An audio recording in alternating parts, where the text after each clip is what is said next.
Welcome to what I eat in a day Saptami edition. পুজোর what I eat in a ডেগুলো তোমাদের দারুণ লাগবে, দ্যাট আই ক্যান প্রমিস। সকালটা শুরু হলো একদম সিম্পল খাবার দাবার, পাউরুটি, কলা আর একটা ডিম দিয়ে। আর এইটা খাওয়ার পরেই আমি বসে গেছিলাম লাঞ্চ খেতে। লাঞ্চে খেয়েছিলাম হচ্ছে উচ্ছে আলু ভাজা আর খেয়েছিলাম মাছের ঝোল। কারণ খেয়ে দে আমি একদম পেট ভরে বেরোতে চাই, কারণ রাস্তায় আর কিছুই খাবো না। কারণ রাতে তো ফ্লেম অ্যান্ড গ্রিলে আমাদের বুফে খাওয়ার প্ল্যান ছিল। তো বুফে টাইম স্টার্ট হওয়ার পরপরই আমরা কিন্তু একদম চলে গেছিলাম। তোমরা মেনুটা পজ করে দেখে নিও খাবারের নামগুলো, কারণ সেগুলো আমি সব কিন্তু ভিডিওর মধ্যে বলতে পারবো না, কারণ সব ভুলেই গেছি। প্রথমে যেটা দেখলে সেটা ছিল মাটন কাবাব, যেটা ভীষণ ভালো ছিল। তারপর একটা ফিশের স্টার্টার খেলাম। তারপর খেয়েছিলাম হচ্ছে এই চিকেন উইংসগুলো। আর মাটনের স্টার্টারটা আমার সব থেকে ভালো লেগেছে। ওটা না একদম কি বলবো, মানে একদম মাটন শিক কাবাব টাইপের খেতে ছিল। ওটার নামটা ডিফারেন্ট ছিল, but it tasted exactly like mutton seekh কাবাব।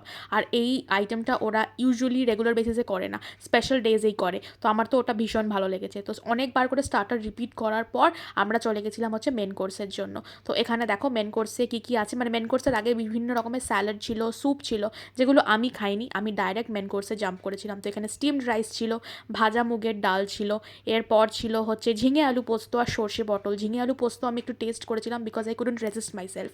এরপর কী আছে চলো সেটাই তোমাদের দেখাই। এরপর রয়েছে বাসন্তী পোলাও আর ছানার ডালনা। বাসন্তী পোলাও আমি একটুখানি খেয়েছিলাম, ছানার ডালনা আর টেস্ট করতে পারিনি, কারণ কত খাবার টেস্ট করবো। তারপর ছিল মাশরুম, আর এটা ছিল একটা বেকড ক্রিমি একটা কোনো আইটেম। তারপর ছিল আফগানি এগ কোরমা আর গ্রিলড ফিশ।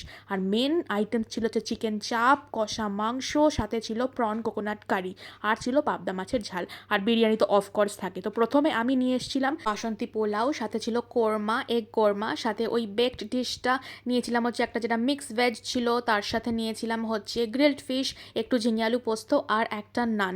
এই জিনিসপত্রগুলো আমি সব নিয়ে এসেছিলাম টেস্টিং পারপাসের জন্য, যে কোনোটা যদি খুব ভালো লাগে তাহলে রিপিট করবো। বাট সেটা আমার কোনো দিনই হয়ে ওঠে না, মানে বুফেতে এই জিনিসটা ইম্পসিবল, অ্যাটলিস্ট ফর মি। আমি তো এখানে সব কিছু অল্প অল্প করে টেস্ট করলাম। বেশ কয়েকটা আইটেম আমার খুব ভালো লেগেছিল। মানে এখন আমি ভয়েস ওভার দিতে দিতে ভাবছি যে যদি আমি এই আইটেমসগুলো এখন একটু পেতাম, বা একটা একটা করে পেতাম, এরকম একসাথে না পেয়ে। এনিওয়ে এরপর চলে গেছিলাম বিরিয়ানি আনতে। চিকেন বিরিয়ানি ছিল ওদের, তো আমি চিকেন বিরিয়ানি চিকেন নিয়ে নিই, চিকেন চাপেরও চিকেন নিয়ে নিই। বিরিয়ানি নিয়েছিলাম, চিকেন চাপের গ্রেভি নিয়েছিলাম, রায়তা, আর নিয়েছিলাম মাটন। মাটনটা অ্যাকচুয়ালি খুব একটা সফট ছিল না, সো আমি বেশি মাটন খেতে পারিনি। তারপর চলে গেছিলাম ডেজার্ট কাউন্টারে। ডেজার্টটা ছিল হচ্ছে গুড়ের পায়েস, মানে তোমরা জাস্ট ভাবো।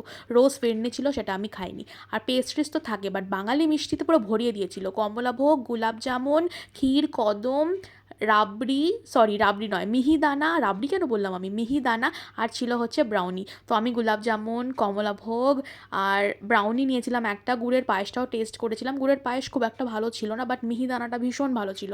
তো এটাই ছিল আজকে আমার ওটাই ইট ইন আ ডে। কেমন লাগলো ভিডিওটা বলো তো তোমরা।